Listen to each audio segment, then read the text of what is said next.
awesome. Welcome to the weekly wrap. This time we've got video. Thank you, Rachel, for organising this for us. We have Craig Sheargold here with us. Craig, do you want to give us a bit of a rundown of the last week in the sales land? Yeah, so really good start to February from the sales team, Nick. So close of business yesterday was the 10th. In the first 10 days of the month for February, what was really impressive was we have put 20 properties under offer.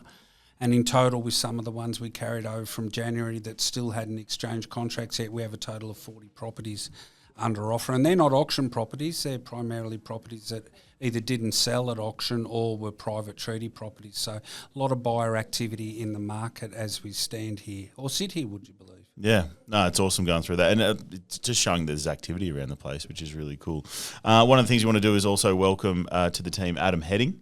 So Adam joins us from Heading Homes, his own company. He's run that for the past 5 years, based primarily out of Queanbeyan. But, really good to welcome Adam to the team. So we're looking forward to having him join us full-time in the next couple of months.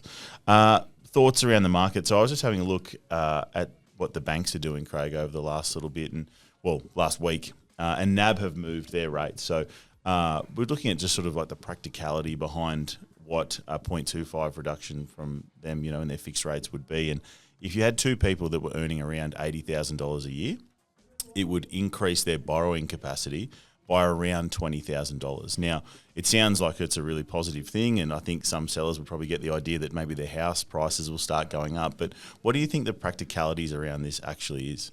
I think it'll give buyers more confidence that the market's stopped easing and I think we're going to need probably a couple of 0.25 drops to do that. But just being out there on the weekends, I do think too, buyers are confident these cuts are going to happen, and they're sort of pricing that into now their decisions around the offers that they're making. I'm certainly not feeling, or as welcome as it will be, that it's going to lead to prices moving upwards in a quick manner. Yeah, no, it's certainly, it's just things. I think the thing that will happen over the course of the year will be sentiment will change. Certain events will happen. We've obviously got the election coming up and things like that. So there's so much more to it than just what some numbers say on an interest rate. So it's very interesting to me. Also interesting. So SQM, I had a look this morning. ACT has 4,304 listings, and 2,542 are over 2 months on the market. Now, that's the highest it's been since 2019, mid-2019. So that's a big number, and it's a big increase for what we were. I think we were talking before, it was 30% or 40%. So after the October long weekend in 24, we saw a significant increase in stock after that long weekend.